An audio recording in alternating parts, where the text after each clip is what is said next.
tema Persekutuan Ekumene pada hari ini tuh investasi mulai dari 100.000 apakah bisa? Nah, aku ralat dulu ya, tadi kan istilahnya kebenaran firman Tuhan. Nah, aku ini nggak ada membahas firman Tuhan sama sekali nih hari ini. Jadi ini murni mengenai investasi. Kalau orang bilang ini duniawi sekali lah, karena kita prinsipnya itu gimana cara kita untuk bertahan hidup dan menambah penghasilan. Jadi untuk slide selanjutnya itu, nah aku mulai dari ini ya, pentingnya mengelola keuangan. Jadi kan kalau kita misalnya teman-teman di sini kan istilahnya bekerja semua ya. Jadi kalau kita ini kan mendapatkan penghasilan setiap bulan itu kan secara rutin. Jadi kalau uangnya itu nggak dikelola dengan baik itu bisa menjadi minus lah. Artinya biasa kan kita kalau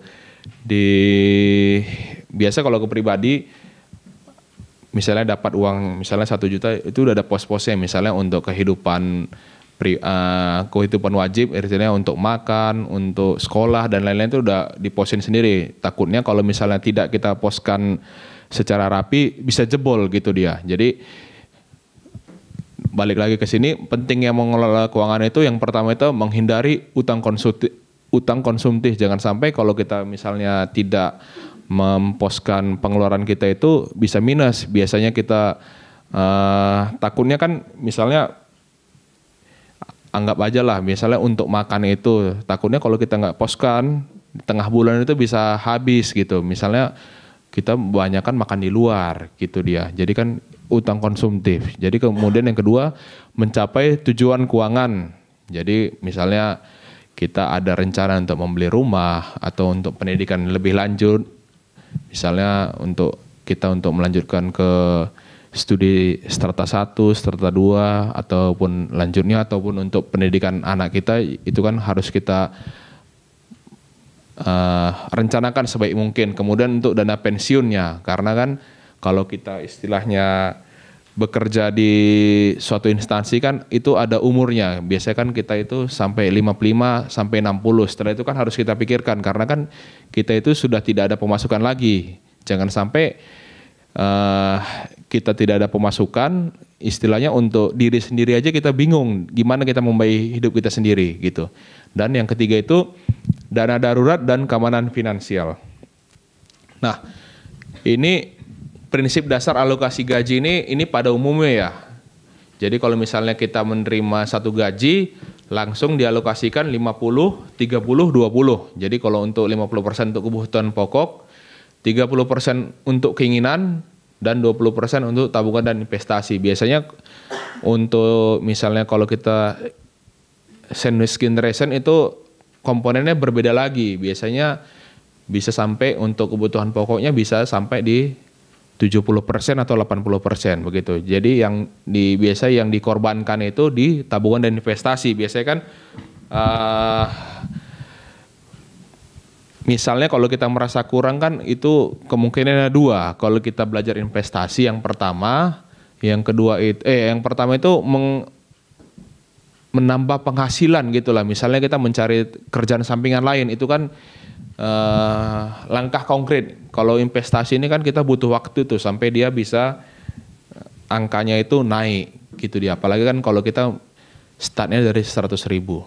Nah inilah tadi saya bikinkan contoh dari alokasi 5 juta itu dari kebutuhan pokoknya 50%-nya 2,5 juta, kemudian keinginannya untuk pleasure diri sendirinya itu 1,5 juta dan di tabungan atau investasinya di 1 juta.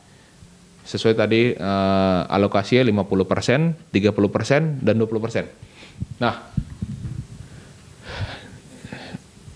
tidak ketinggalan juga kalau kita khususnya misalnya kalau kita sudah berkeluarga ini dana darurat tabungan ini juga penting sekali nih.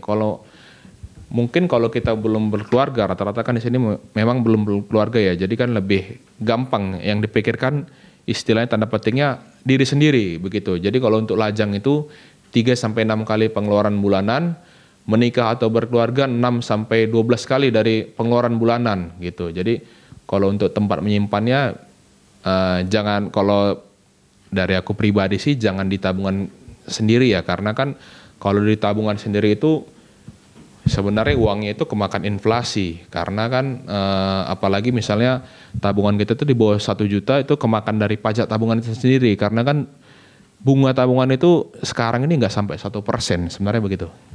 Jadi bisa kita diversifikasikan melalui deposito atau e-wallet dengan bunga yang tinggi. Nah, untuk investasi ini kenapa perlu? Tadi yang pertama itu melawan inflasi, karena kan nilai uang itu sekarang itu semakin murah. Kalau zaman sekarang ini 1 juta itu sebenarnya udah nggak ada harganya kan. Mungkin 5-10 tahun yang lalu kan kita bilang angka 1 juta itu, wah itu merupakan nilai yang banyak. Kalau sekarang itu, wah ya itu. Karena inflasi inilah, jadi istilahnya harga barang itu semakin tinggi, berdampaknya ke nilai uang itu semakin tidak ada harganya. Jadi kenapa tadi dibilang kalau perlu uang itu jangan, misalnya kita ada uang berapapun jangan disimpan di tabungan, karena pada akhirnya tidak ada harganya.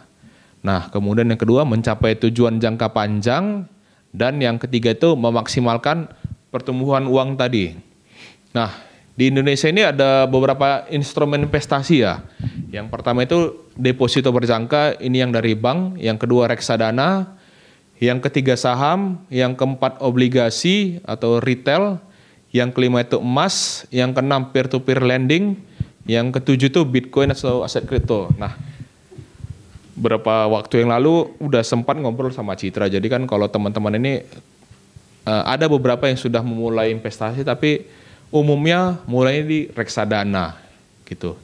Nah, yang pertama itu kita ngomong berbicara dulu dari deposito ya. Kalau deposito kan mungkin teman-teman lebih awam ya, karena kan salah satu produk bank gitu. Jadi kalau kita ke bank itu pasti apa istilahnya, customer service-nya itu pasti menawarkan mau ada deposito enggak gitu. Jadi di sini aku coba paparkan ya. Jadi misalnya kita kalau misalnya investasi deposito, jadi dia pertama itu ada namanya bunganya. Sebenarnya bunganya itu mengacu ke BI rate lah ya. BI rate sekarang ini 5,75%. Tapi bank-bank konvensional sekarang seperti Mandiri, BCA dan lainnya itu pasti bunganya di bawah BI rate 5,75% ini. Jadi umumnya sekarang bunga deposito itu 3% atau 2%. Nah, terus ada lagi pajak deposito. Pajak deposito itu 20% dari bunganya. Jadi, tapi nominal yang dikenain bunga deposito itu 7,5 juta ke atas. Di bawah itu tidak. Jadi, bank yang bisa mulai deposito mulai 100.000 adalah Bank Neocommerce. Sebenarnya bank-bank digital sekarang ini banyak yang sebenarnya bisa bunga mulai deposito di bawah mulai 100.000, dan bunganya sendiri itu contohnya di Bank Amar. Bank Amar ini kan sebenarnya bank digital juga, jadi bunga mereka bisa sampai 9%. Sebenarnya perhitungannya sama juga, tinggal dikalikan nominal dikali bunga 9%, begitu dia. Sebenarnya nggak usah khawatir dengan bank-bank digital ini, karena kan bank digital ini juga diawasi oleh OJK kan, begitulah prinsipnya Indonesia ini.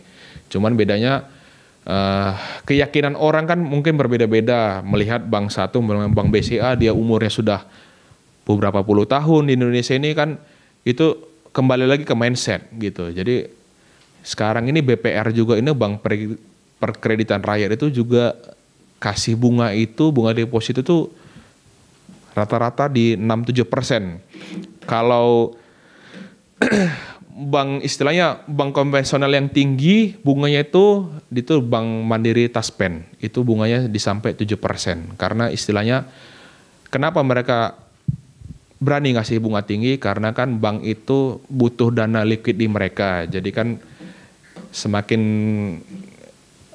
artinya gini, mereka itulah yang menjadi daya tarik orang untuk ayo tanamkan uangmu di kami, bisa kasih 5,75 minimal 5,75% kalau bank-bank yang baru gitu. Kalau bank-bank yang lama mereka nggak promosi aja orang pasti datang begitu ya.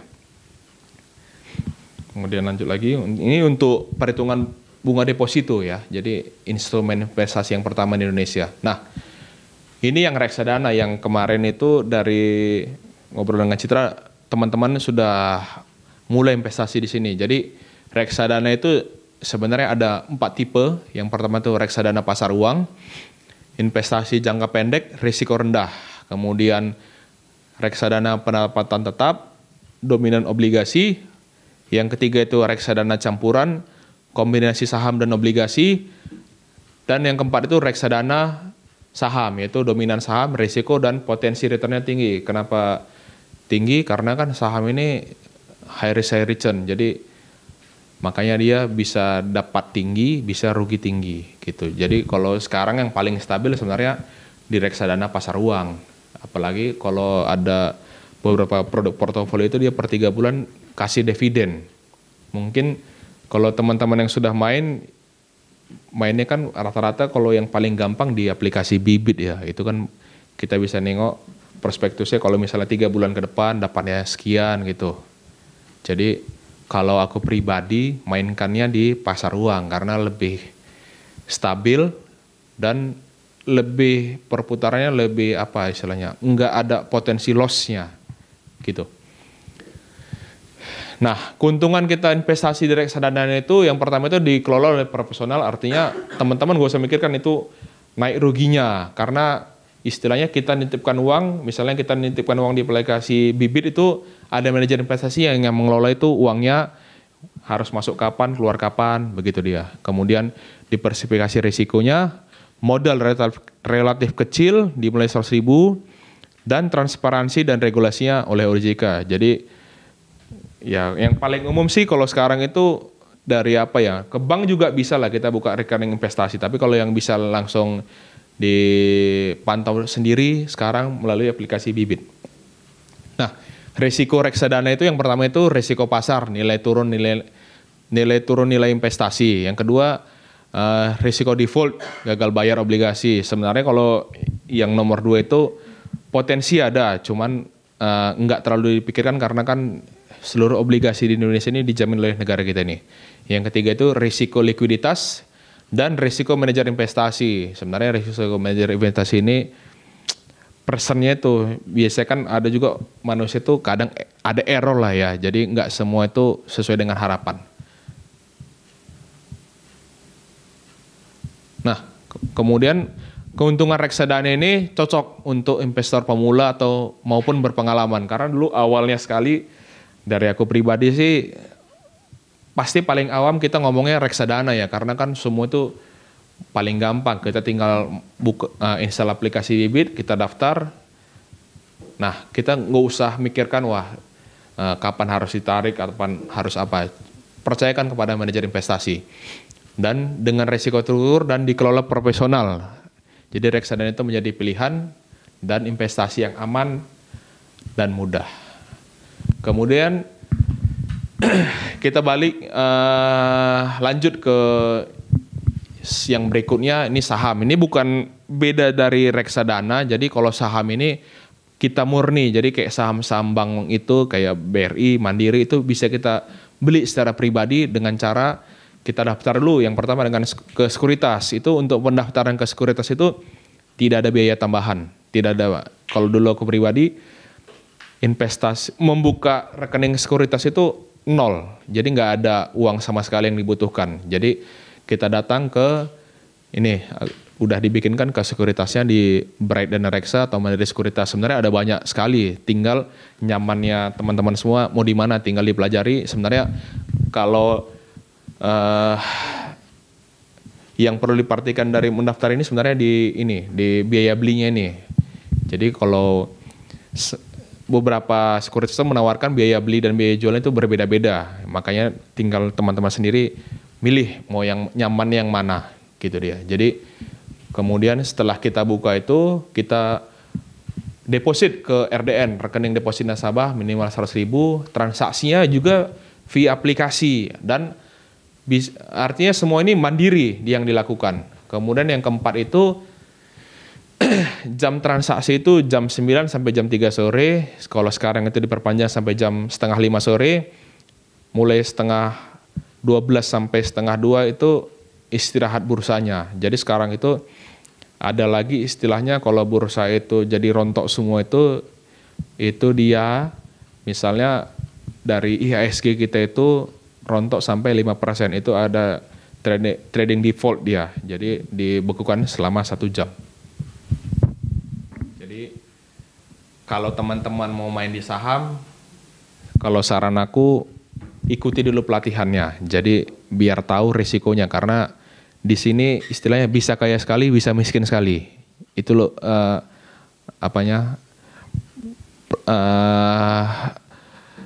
jurangnya itu. Bisa kita misalnya beli hari ini 100. Dulu yang ini pengalaman pribadi ya. Sebelum Pak Prabowo naik itu harga saham WiFi itu di bawah Rp100. Setelah Prabowo naik 3 bulan kemudian sahamnya 2.000. Nah itulah, jadi artinya bisa kita kaya sekali, bisa miskin sekali. Karena kenapa itu saham WiFi itu naik? Karena di dalamnya adiknya Pak Prabowo, Hasyim Jaya Hadikusumo. Jadi kalau kita main saham, jadi sentimen-sentimen pasar itu, berita itu harus kita memang pegang betul. Karena disitulah, karena Indonesia ini sistemnya artinya pejabat yang naik itu yang misalnya kan sekarang zaman Pak Prabowo, nah jadi pasar itu percaya dengan adiknya Pak Prabowo itu masuk ke saham WiFi, kinerjanya bagus, itu kan katanya. Sebenarnya di saham itu ada namanya bandar gitu, itu uangnya lebih gila lagi. Jadi kerja dia menggoreng-goreng saham. Jadi negara kita ini sebenarnya bisa menjatuhkan saham itu melalui bandar. Jadi kalau misalnya teman-teman yang kerja di bank atau OJK, dia ada tanda tanganin surat perjanjian tidak boleh bermain saham, karena info-info A1 itu sebenarnya masuk ke mereka dulu, baru dilempar ke pasar. Jadi istilahnya info yang sudah masuk ke berita itu udah lewat 2-3 hari yang lalu sebenarnya. Jadi itulah info-info sensitif itu yang harus kita dapatkan gitu dia. Kemudian ini yang sistem peer-to-peer lending. Jadi dari aplikasi pinjaman online antar individu, platformnya legal juga dari Amarta, Acceleran atau Investor. Masalahnya sekarang Investor ini pun sudah bermasalah juga. Jadi kita punya uang misalnya 100.000, kita artinya pinjaman komunal istilahnya gitu ya. Jadi sekelompok orang dia menempatkan dananya di satu aplikasi, jadi nanti dari aplikasi itu mendistribusikan ke orang-orang yang perlu. Cuman kalau sekarang ini peer-to-peer lending ini lagi tidak bagus gitu. Kalau menurut aku sendiri seperti itu ya. Dulu zaman tahun 2017-2018 ini berkibar sekali. Enak dulu kita main di sini. Kemudian ini sistem Bitcoin, aset kripto. Nah, kalau istilahnya kripto ini naik sebenarnya karena pemicu itu Presiden Donald Trump sendiri ya. Dulu waktu Donald Trump itu naik itu harga kriptonya gila-gilaan tuh. Kalau sebenarnya kripto ini enak sih, cuman nggak ada dasarnya kita menganalisis. Kalau saham itu kan ada dasarnya kita menganalisis. Misalnya ini trennya naik atau trennya turun. Kalau kripto ini nggak ada, fundamentalnya nggak jelas. Jadi balik lagi, kalau ini sih aku sendiri pribadi cuman invest, cuman ya kalau lagi naik ya syukur, nggak ya udah, karena fundamentalnya sendiri pun aku sendiri nggak ngerti gimana caranya gitu ya. Makanya kalau di Indonesia ini kalau di Indonesia aplikasi resmi itu ada Indodax, ada toko kripto gitu. Keuntungannya potensi tinggi, nominal kecil. Nah risiko tadi fluktuasi tinggi karena fundamentalnya nggak jelas. Jadi kita nggak tahu cara menganalisis kripto ini bagaimana, dan bukan alat bayar resmi. Cuman dapat info ke depannya bahkan jadi alat pembayaran yang resmi Bitcoin ini. Cuman kapan waktunya belum tahu juga. Dulu kan tahun 2021 di Bali itu kan juga lupa nama Bitcoinnya apa juga kan menjadi alat pembayaran. Cuman kan sekarang itu sudah dilarang oleh OJK gitu dia. Nah, ini SBN Retail. SBN Retail ini sebenarnya balik lagi namanya kayak obligasi ya. Obligasi tapi bukan versi reksadana. Ini obligasi yang dikeluarkan resmi oleh pemerintah.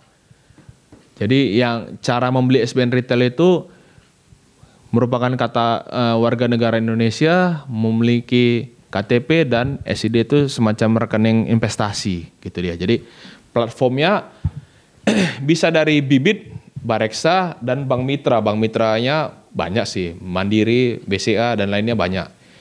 Jadi keuntungannya itu dijamin pemerintah, artinya teman-teman gak usah pusing.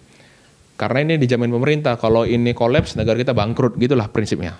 Kemudian ada kupon bulanannya, kalau dari SBN ini dia mulai 1 juta, kemudian ada versi konvensional dan syariah. Kalau konvensional itu ORI dan SBR. Jadi perbedaan ORI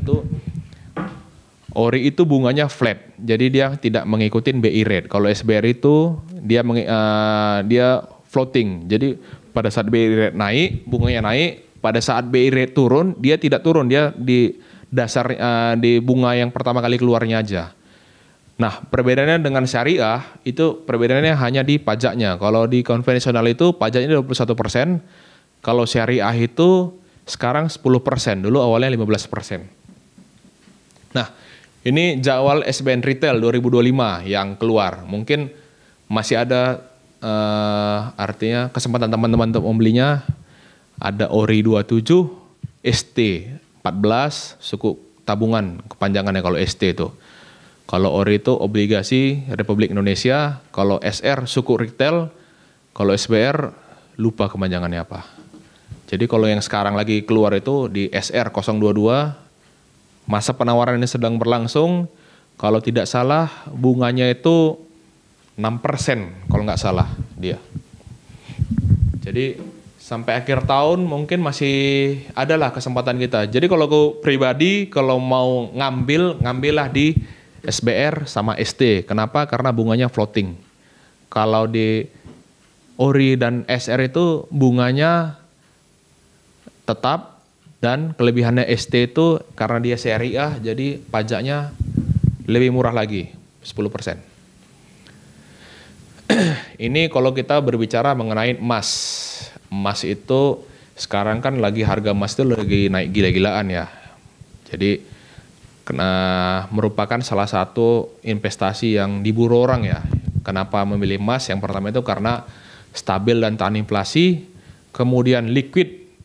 Arti liquid itu mudah dijual kembali kalau kita membutuhkan duit, aset jangka panjang aman dan ya diversifikasi lagi. Jadi kalau kita investasi itu ada pepatahnya yang bilang don't put your money in one basket, gitulah prinsipnya. Jadi jangan satu uang kita misalnya ada 100.000 di emas semua, jangan. Takutnya kalau emasnya lagi turun, kita tidak ada potensi lagi untuk mencari uang. Nah, jenis investasi emasnya yang pertama emas fisik, emas batangan itu bisa kita beli langsung di Antam ya. Dan kedua perhiasan ya, teman-teman wanita kan pastilah emas itu kan menandakan kecantikan nih, istilahnya kan begitu ya. Kemudian emas digital, tabungan emas yang bisa kita beli di Pegadaian, e-commerce atau bank manapun. Sekarang Bank BSI juga sudah bermain juga di emas itu. Kemudian trading emas dalam forex. Kelebihannya yang pertama mudah dimulai, khususnya itu istilahnya kalau kita beli emas digital ya. Kalau kita beli emas fisik kan sekarang kalau nggak salah harga satu emasnya itu hampir 2 juta, 1 gramnya. Kemudian bisa dibeli atau online atau offline. Nilai cenderung naik dalam jangka panjang, tidak terpengaruh krisis politik, ekonomi secara drastis. Malah emas ini kalau ada peperangan harga emas itu naik sebenarnya. Dulu ingat tahun 2000 kalau nggak salah ya 2015 itu harga emas 1 gramnya 500.000. Kemudian 8 tahun kemudian sekarang 2 juta per gramnya. Resikonya itu harga fluktuatif dalam jangka pendek, betul. Makanya kalau kita mau investasi di emas itu jangan hari ini ditabung, besok ditarik. Itu pasti fluktuatif. Kemudian yang kedua ini penyimpanan aman untuk emas fisik. Penyimpanan aman karena kan mungkin ada teman-teman kan pengen megang emas batangan 1 gram itu gimana bentuknya, 5 gram itu bagaimana bentuknya gitu ya. Dan yang ketiga itu tidak memberikan pendapatan pasif. dividen. Nah, lupa tadi. Jadi kalau di saham itu setiap tahun itu kalau misalnya kayak Bank BCA itu kita dapatkan dividen itu 2 kali setahun. Jadi kalau teman-teman istilahnya kalau di saham itu belilah saham LQ45 kalau kita mau hidupnya tenang. Jadi artinya tidak terlalu fluktuatif pergerakannya dan kita mendapatkan dividen. Dividen itu biasanya kan RUPS itu diadakan ada yang 1 kali setahun, ada yang 2 kali setahun. Jadi kalau misalnya banknya buku 1 itu kan bank yang gede sekali itu rata-rata mereka RUPS 2 kali setahun. Jadi dari situ kelihatan keuntungan perseroan ini berapa, kemudian berapa yang mau dibagikan ke para pemegang sahamnya. Nanti dari situ misalnya kita pegang 10.000 lembar, kita misalnya 1 lembar itu dihargai, kalau sekarang BCA itu dihargai sampai Rp500 per lembar. Jadi itulah yang kita dapat 2 kali setahun. Jadi semakin besar kita investasi, dividen yang kita dapatkan semakin besar juga. Tips berinvestasi emas, beli saat harga turun atau stabil. Kalau sekarang itu harganya udah naik sih sebenarnya. Kemudian yang kedua, simpan dalam jangka menengah dan panjang. Gunakan layanan terpercaya dan jangan jadikan satu-satunya emas ini instrumen investasi. Nah, untuk teman-teman tips mulai investasi, mulai dari kecil sesuai dengan tema kita, mulai dari 100.000 juga udah bisa sekarang. Gunakan platform resmi, kenali profil resikonya, jangan sampai, makanya tadi saya bilang ke teman-teman, khususnya untuk mulai investasi saham, ikuti dulu pelatihannya, jangan sampai kita modal tidak tahu langsung masuk. Makanya tadi istilahnya kita bisa kaya sekali, kita bisa miskin sekali lah kalau kita investasi saham, gitu dia. Dan itulah makanya berhubungannya ke kenali profil risiko, dan yang keempat konsisten dan terus belajar, karena nggak ada salahnya kalau kita terus belajar, karena kan semakin kita paham, semakin kita lihat aja tahu ini bakalan naik atau turun ini harganya. Jadi kesalahan umum kita tadi dalam mengelola keuangannya, yang pertama itu gaji habis sebelum akhir bulan.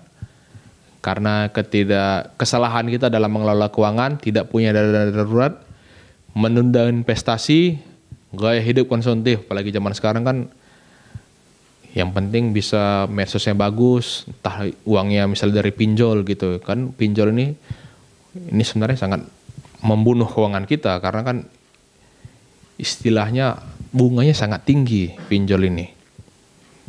Nah, penutupnya balik lagi, mulai dari sekarang berinvestasilah meskipun kecil, disiplin menjadi kunci sukses finansial kita, dan waktu konsisten lebih penting daripada jumlah.